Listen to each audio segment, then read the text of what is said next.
Solar energy की अब राजस्थान को भारी कीमत चुकानी पड़ रही है। राजस्थान पश्चिमी के 4 जिले फलोदी, बीकानेर, बाड़मेर सहित 4 जिले ऐसे हैं जहां भारी मात्रा में पेड़ों की कटाई की जा रही है। और जिस तरह के पेड़ अंधाधुंध कटे जा रहे हैं, उससे कहीं ना कहीं यहाँ का जो इकोनॉमिक सिस्टम वो पूरा तरह से तबाह होता जा रहा है। कह सकते हैं कि जो पर्यावरण है वो पूरी तरह से खराब हो चुका है। और जो कटे हुए पेड़ हैं उनमें अधिक से जो पेड़ है 60% के करीब खेजड़ी के पेड़ है, जो राजस्थान के प्रमुख जो वृक्षों में राज्य वृक्ष है। और इस जो पर्यावरण है उसका ये प्रमुख पेड़ है खेजड़ी। इसी को लेकर आज हम पर्यावरणविद से बात करेंगे, संघानी जी से। सर, सबसे पहले तो आपका नमस्कार। नमस्कार जी।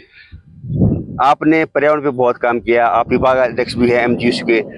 किस तरह से इस सोलर प्लांट के आने के बाद पर्यावरण को क्षति हुई है, जो खेचड़ी है वो लगातार करती जा रही है?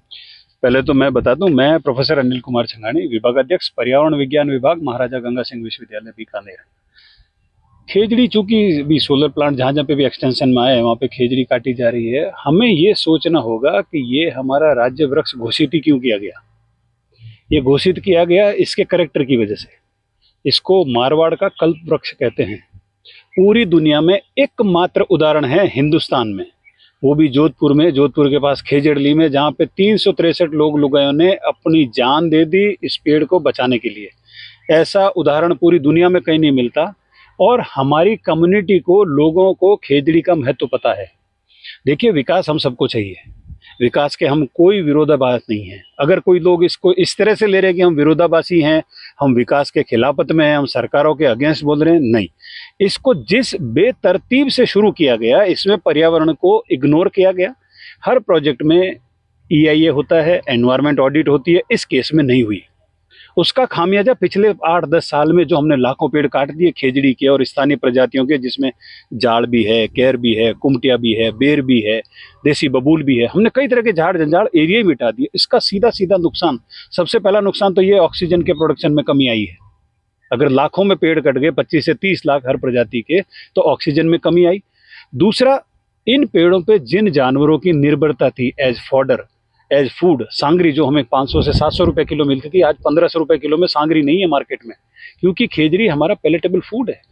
और इसके बाद जो इस पे जैव विविधता निर्भर करती थी, इसके अंदर कितने सरीसृप रहते हैं, कितनी पक्षियों के घोंसले हैं, कितनी मधुमक्खी के घोंसले हैं, इसमें छत्ते बने हुए हैं, सिकाडाज है, बटरफ्लाईज है, ये सारे के सारे इंसेक्ट की डाइवर्सिटी तो इन्हीं में रहती है ना, पेड़ों के आसपास। अगर हमने हैबिटेट पूरा ही हटा दिया, पेड़ जड़ से ही उखाड़ दिया, तो वो जैव विविधता धार की खत्म हो गई हमेशा हमेशा के लिए। दूसरा, ये प्लांट लगाने के लिए हमें पानी की भी जरूरत पड़ती है, हमें सफाई करने के लिए, उसको ठंडा रखने के लिए अलग अलग जगह पे अलग अलग स्तर पे प्लांट चाहिए। हालांकि अब तो नई लेटेस्ट टेक्नोलॉजी आ गई जिसमें सारा का सारा वैक्यूम से सफाई हो रही है, लेकिन जो पुराने प्लांट हमने लगा दिए आज दिन तक, उन सब में सफाई के लिए पानी की जरूरत और ठंडा रखने के लिए आज भी पड़ती है। और अब तो प्लेटें भी डबल साइड से एनर्जी बनाने वाली आ गई। तो हमें जैव विविधता को बचाना बहुत जरूरी है, और इसके लिए सबसे ज्यादा जरूरी है कि हम लैंड आइडेंटिफाई करें बिना आइडेंटिफिकेशन के। और कई जगह तो हमने देखा है कमांड एरिया में, जबकि आपकी पॉलिसी कहती है कि कमांड एरिया में हम खेजड़ी के पेड़ नहीं काटेंगे और नहीं वहां पे सोलर प्लांट लगाएंगे, जबकि कमांड एरिया में लगा हुआ है ये। आप नोखा दहिया और आसपास के इलाकों में चले जाइए, वहां पे भानीपुरा में कमांड आई हुई है, नहरी डिपार्टमेंट ने नहरों का जाल बिछाया हुआ है, उसके बावजूद हम वहां पे सोलर प्लांट लगा रहे हैं। तो कम न कहीं नियमों की अनदेखी हो रही है। कोई बात नहीं, विकास में आप परिवर्तन आवश्यकता अनुसार कर सकते हैं, लेकिन अगर इसका खामियाजा आने वाली पीढ़ियों को भरना पड़ेगा। हम जिस तरह से जैव विविधता का नुकसान कर रहे हैं, जिस तरह से फूड का, फॉडर का, आज आपके और मेरे घर में केर, सांगरी, कुमटिया बिना पेस्टिसाइड का साल साल भर का स्टॉक पड़ा है। और यही हमारी इम्यूनिटी का राज है, यही हमारी बैकबोन है सर्वाइवल की, ये लाइवलीहुड का सोर्स है गाँव वालों के लिए। अगर कोई गांव का आदमी 10 किलो सांगरी शहर में बेच के जाता है तो उसको 10-12 हज़ार रुपया मिलता है उसका, वो उसके लिए जीवन यापन का साधन है। अगर हम इस तरह से उनके समूल नष्ट कर देंगे, उनके आजीवन, उनका पशुपालन, बहुत बुरी तरीके से पशुपालन का प्रभाव आया है इसके ऊपर।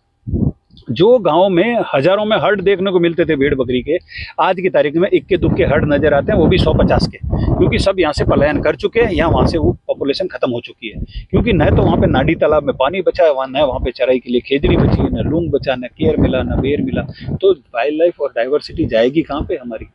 और कोविड जैसी बीमारी में एक छोटा सा उदाहरण है, कोई मैं रॉकेट साइंस की बात नहीं कर रहा, मैं किसी बड़े वैज्ञानिक दावों की बात ही नहीं कर रहा, ना हम कोई बड़े आंकड़ों की बात कर रहे हैं। कोविड में आपने और हमने देखा कि 2 महीने का लॉकडाउन लगा हुआ था, लेकिन एक छोटा सा विचार करिए, क्या हमें उस दौरान घी, दूध, दही, छाछ की कमी आई?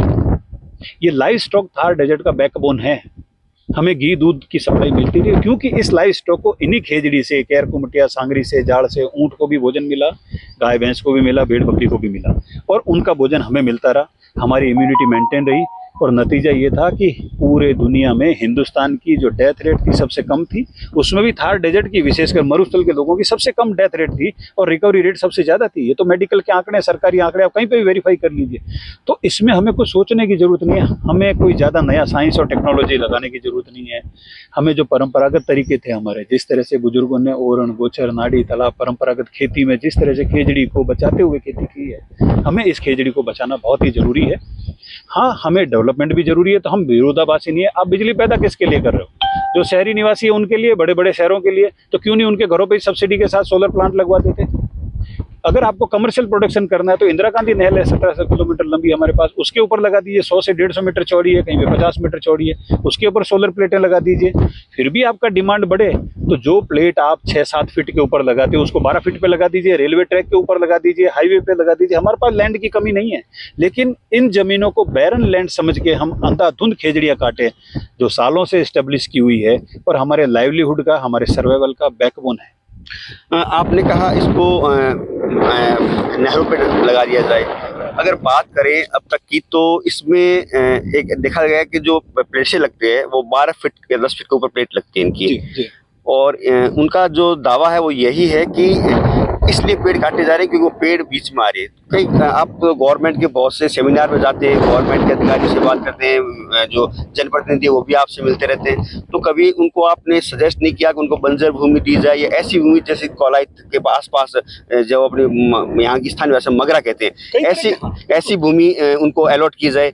आपने तो बहुत से सेमिनार अटेंड किए, कोई ऐसी आपने नहीं दी? कोई राजस्थान राज्य सरकार का एक फॉरेस्ट डिपार्टमेंट का कंसोर्टियम बना हुआ है, उसके ऊपर भी जाकर मैंने राजस्थान के मंच पे विश्व पर्यावरण दिवस पे लगातार हर साल जाते हैं, हर सेमिनार सिम्पोजियम हम कह के आते हैं, सबको रिपोर्टें दी हुई है, अखबारों में पब्लिश करते हैं, साइंटिफिक आर्टिकल पब्लिश करके हमने दिए हुए हैं। लेकिन सरकार में बैठे लोग डेफिनेटली इस पे विचार कर रहे हैं, संज्ञान ले रहे हैं और उम्मीद करते हैं बहुत जल्दी इस पे पॉलिसी में। मेरा ये कहना है कि जो हमने एनजीटी को भी लिखा है कि जो पॉलिसी आपने बना दी बिना किसी एनवायरमेंट इम्पैक्ट असेसमेंट के, बिना किसी एनवायरमेंट ऑडिट के, जिस तरह से आपने इसको खुली छूट दे दी पेड़ों के, आप दीजिए प्राइवेट लैंड, अगर किसी की प्राइवेट भूमि है उस पर सोलर प्लांट लगाना, तो लेकिन उसमें कोई प्रतिशत तय कर दीजिए, 50% पे लगाएगा, 75% पे लगाएगा, पूरे के पूरे पेड़ काट के तो कैसे मंजूर होगा? और जो प्लांटेशन वो आज की तारीख में दावा कर रहे हैं कि हमने किए हैं, हमने यथा स्थिति देखी है ग्राउंड में। यहाँ पे न तो हमारे पास पानी बचा है उन पेड़ों को पानी पिलाने के लिए, नहीं वो क्या गुलमोहर लगा के, करंज लगा के, कचनार लगा के हम मरुस्थल की वनस्पति को बचा पाएंगे? हरगिज नहीं। तो हमें प्लांटेशन को भी पॉलिसी में लेना पड़ेगा, जो पेड़ जितने हटते हैं किस तरह की प्रजाति वहाँ पे लगाएंगे, ज़्यादा से ज़्यादा स्थानीय प्रजातियाँ वहाँ पे लगाएं, ताकि आने वाले टाइम में जो हमने नुकसान कर लिया, हालांकि उसकी भरपाई असंभव है मेरे हिसाब से, हम वो भरपाई नहीं कर सकते 25 लाख खेजड़ियों की किसी भी प्लांटेशन के तहत। और हमारे बुजुर्ग इतने मूर्ख नहीं थे कि वो इस तरह के प्लांटेशन के साथ एग्रीकल्चर करते थे। और मरुस्थल में अकाल आना सामान्य बात है, इस बार भी देख लीजिए, ये कोई अतिशयोक्ति नहीं है। हमने 3 महीने पहले ही कह दिया था कि बीकानेर के आसपास बारिश से कम होगी। आज राजस्थान के सभी भूभागों में सारे के सारे डैम, सारी की सारी झीलें भर गई और ओवरफ्लो हो गया जुलाई में ही। लेकिन बीकानेर में अभी भी अच्छी बारिश के लाले पड़ रहे हैं, नाडी तालाब सारे सूखे पड़े हुए हैं। हम विचार कर रहे हैं, इंतजार कर रहे हैं कि शायद अगस्त में अच्छी बारिश हो जाए।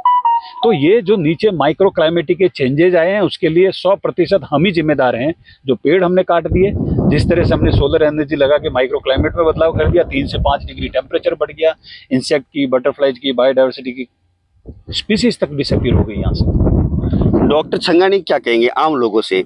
सरकार को आपने कहा, हमने कई बार अवगत करा दिया, सरकार उस पर ध्यान भी दे रही है। आम लोग जो आम किसान है, जो पढ़ा लिखा नहीं है, वो भी सोलर लगवाना चाहता है और इसको लेकर किसान लगातार कई क्षेत्रों में विरोध भी कर रहे हैं। अखबार में रोज आ रहा है विरोध प्रदर्शन हो रहा है खेजड़ी कटने का। डॉक्टर छंगानी अपनी तरफ से क्या कहेंगे कि आम लोग क्या करें? मेरे ख्याल से आम जन को एक बार ये तुरंत कुछ पैसा आता दिखता है, लेकिन इस पैसे की लंबी उम्र नहीं है। अगर आप इसको सोशो इकोनॉमिक निकालेंगे, एनालिसिस करेंगे, तो आज आपके खेत में जितना मूंग, मोठ, बाजरा, तिल हो रहा है, जितना लूंग हो रहा है, जितना खेजड़ी से सांगरी हो रहा है, जितनी भेड़ बकरी वहाँ चराई कर रही है, उसके मुकाबले 2 रुपया यूनिट का बिजली कुछ भी नहीं है। आपको जो जमीन का जो भी कॉस्ट मिलता है, 10,000 पर एनम मिलता है बीघे पर या हेक्टेयर पे, जो भी कीमत कंपनियों ने तय करी हुई है उसका, और अपना आकलन कर लीजिए, अपना सर्वाइवल कर लीजिए, जैव विविधता की कीमत डालिए, ऑक्सीजन की कीमत डालिए। ये नहीं कि सारा भार आपके है। लेकिन सरकारें अगर चाहें तो व्यवस्था में बैठी है, वो हर एक को इंडिविजुअल को जो शहरों में बैठे हैं, जिस तरह से आप सीवरेज चार्जेस लेते हैं मीटर में, एडिशनल चार्जेस पानी के बिजली के बिल के साथ आते हैं, तो आप सोलर के भी चार्जेस ले लीजिए और पाबंद करिए। जो घर बनाने के पहले यूआईटी, पीडब्ल्यूडी, नगर निगम परमिशन देती है, वो पहले से ही परमिशन उसी को दे। जिस तरह से आप ग्राउंड वाटर हार्वेस्टिंग का करवाते हैं, वाटर रिचार्ज का करवाते हैं, कंडीशन उसी तरह से बताइएगा। अपने छत के ऊपर कोई सोलर प्लांट लगाएगा 5 या 7 मेगावाट का, उसी को हम परमिशन देंगे। मैंडेटरी कर दीजिए। सब्सिडी देना है तो दीजिए, मत दीजिए, लेकिन पेड़ की कीमत पे हम यहाँ बिजली पैदा करके नंगे तारों से दूसरे प्रदेशों में दें, शहरी आबादियों तक पहुँचाएं, मेट्रोज तक पहुँचाएं, उसकी रिक्वायरमेंट है। लेकिन उससे जो जैव विविधता खत्म हो रही है, शेड्यूल 1 के गोडाउन खत्म हो गए, वल्चर्स खत्म हो गए, ईगल्स खत्म हो गए, नॉक्टर्नल मैमल्स, चमगादड़ें, सारे इस इलाकों में से पॉलिनेटर खत्म हो जाएंगे, इंसेक्ट खत्म हो जाएंगे, तो हमारे हॉर्टिकल्चर और एग्रीकल्चर के प्रोडक्शन डाउन जा रहे हैं। उसकी वजह शायद कृषि वैज्ञानिक आंक नहीं पा रहा है कि जैव विविधता खत्म हो गई। हमने पहले से ही पेस्टिसाइड यूज करके हमारी कृषि भूमि जो है उसको बर्बाद कर लिया है। 25 से 30% सरकारी आंकड़े हैं कि हमारी एग्रीकल्चर लैंड डैमेज हो चुकी है। तो हमें कहीं ना कहीं सोचना पड़ेगा कि हम विकास की दौड़ में जो हमारी परंपरागत व्यवस्थाएं हैं उनके साथ खिलवाड़ तो नहीं कर रहे। सोलर सरकार का बड़ा एमओयू किया, इन्होंने हजारों करोड़ का एमओयू किया है। चूंकि अब ये जो समस्या आ रही है, क्या आपको लगता है सरकार इस पे कुछ बदलाव करेगी? क्योंकि एमओयू पहले से हो चुके हैं। ये देखने वाली बात है, लेकिन एमओयू होते रहे हैं, योजनाएं बदलती है। जब आपने कमांड एरिया को बरानी एरिया डिक्लेयर कर दिया तो सोलर को एक्स की जगह वाई जमीन दे दीजिए। आप जमीनों का सर्वे करवा लीजिए, आपके पास इतनी व्यवस्थाएं हैं, वन विभाग के लोग बैठे हैं, पंचायत के बैठे हैं, जिला परिषद के बैठे हैं। आप उनको बोल दीजिए ना, बैरन लैंड दे के दीजिए। सैलिनिटी वाली लैंड हमारे पास किलोमीटरों में पड़ी हुई है, कई जगह पे बैरन लैंड पड़ी हुई है जहाँ पे कोई तरह का वेजिटेशन नहीं है। हालांकि डेजर्ट में मैं नहीं मानता कि 100 मीटर भी जमीन कोई बैरन है। कितना ही बंजर जमीन आप बता दीजिए, मैं वहाँ पर आपको भेड़ बकरी चराई करते हुए बता दूंगा, वहाँ पे सांडे की पॉपुलेशन बता दूंगा, रेप्टाइल्स बता दूंगा, कई तरह के बर्ड्स हैं जो ब्रीड करते हैं वहाँ पे बता देंगे। लेकिन ठीक है, कहीं ना कहीं पे तो हमें कम्प्रोमाइज करना पड़ेगा। हम इतना नुकसान करें कि वो स्पीसीज यहाँ से 1-2 किलोमीटर शिफ्ट हो जाए। अगर हमने समूल ही मिटा दिया उसके आवासों का, जो पेड़ों पर ही घोंसले बनाते हैं, पेड़ों में अपनी कोटरों में उल्लू हो गया, वो उल्लू उसी कोटर में बनाएगा, मधुमक्खी के छत्ते उन्हीं पेड़ों पे बनते हैं। अगर वो नहीं बचेगा, आपने एक नया और इजाद किया थार सोवा नाम से खेजड़ी, वो 8 से 10 फीट के हाइट है। तो जिस किसान के घर पे या किसी इंडिविजुअल के घर पे वो खेजड़ी लगी हुई है, तो वो तो पूरा का पूरा सांगरी उसमें से हार्वेस्ट कर लेता है। वो एक सांगरी का फ्रूट उस झाड़ी पे नहीं छोड़ता है। लेकिन खड़ी खेजड़ी में से हम सबका सब तो नहीं उतार सकते। किसी में आप 50% ले पाते हो, किसी में 75%। तो जो बची हुई सांगरी खोके बन जाती है, वो वहाँ के रोडेंट्स के लिए, बर्ड्स के लिए, मैमल्स के लिए, चिंकारों के लिए, ब्लैक बक के लिए, नीलगाय के लिए, तो ये सभी का हिस्सा है उसमें। हम सब कुछ ये सोचें कि मैं ही पैदा कर लूं और मैं ही उसका मार्केटिंग कर लूं। ये वसुदेव कुटुंब की परंपरा वाले प्रदेश में हम रहते हैं। किसान जब खेत में बिजाई करता है तो पहला दाना चिड़िया का, दूसरा ब्राह्मण का, तीसरा उसका, चौथा उसका, फिर भी महादेव बचे तो मुझे देना। हम उस परंपरा के हैं। लेकिन धीरे धीरे हम व्यक्तिगत विकास के तौर में इतने दौड़ के आ गए कि आज भाई भाई को देना नहीं चाहता। चूंकि अब सोलर प्लांट लग रहे हैं, इसको लेकर आपके पास कितने आंकड़े, कितना नुकसान हो गया और भी सोलर लग रहे हैं, तो इन आंकड़ों के हिसाब से आने वाले 5 साल आप किस तरह देखते हैं? 1980s में एग्रीकल्चर रिसर्च इंस्टीट्यूट है और एरिड फॉरेस्ट रिसर्च इंस्टीट्यूट है और central arid zone research institute ने एक रिपोर्ट तैयार करी थी जिसमें जिलेवार खेजड़ी की डेंसिटी बताई हुई है। बीकानेर में कुछ इलाकों में 20 से लेके 150 तक पर हेक्टेयर खेजड़ी की डेंसिटी थी। गंगानगर में राजस्थान में हाईएस्ट डेंसिटी थी आज से 40 साल पहले। 250 खेजड़ियां पर हेक्टेयर मिलती थी, जो दुनिया में कहीं नहीं है। आज की तारीख में गंगानगर में सबसे कम खेजड़ी की डेंसिटी होगी, क्योंकि हमने एग्रीकल्चर एक्सटेंशन ग्रीन रेवोल्यूशन के नाम से किया था। और वही स्थिति कमोबेश बीकानेर की, जोधपुर की, फलोदी की, अनूपगढ़ की, जैसलमेर, बाड़मेर की बनती जा रही है, जहाँ पे खेजड़ियाँ कम से कम 50 से 70 पर हेक्टेयर हुआ करती थी। तो जितने हेक्टेयर में हमने प्लांट लगा दिए, आप उसको मल्टीप्लाई कर लीजिए। खेजड़ी की और स्थानीय प्रजातियों के, जिसमें झाड़ भी है, केर भी है, कुटिया भी है, देसी बबूल भी है, सब हमने हटा दिए। ये थे हमारे साथ अनिल चंगानी, जिन्होंने बताया कि सोलर प्लांट की कीमत पर किस तरह यहाँ की जो सोलर एनर्जी है उसकी कीमत पर जो पर्यावरण से है वो खिलवाड़ किया जा रहा है। साथ ही सबसे बड़ी जो यहाँ का राज्य वृक्ष है खेजड़ी, उसकी जो कटाई है अंधाधुंध हो रही है, उससे आने वाली नस्लों को जरूर इसका खामियाजा भुगतना पड़ेगा। हालांकि जो पर्यावरण का जो असंतुलन हो रहा है उसको लेकर भी उन्होंने हमसे बड़ी बात की और साथ ही उन्होंने कहा कि मैंने कई बार जो सेमिनार्स है उनको लेकर जो जनप्रतिनिधि है, चाहे प्रशासनिक अधिकारी है, उनको इसके लिए अवगत भी कराया। कैंपस साथी राजेश संगानी के साथ त्रिभुवन रंगा, पॉलिटिकल पंचायत बीकानेर।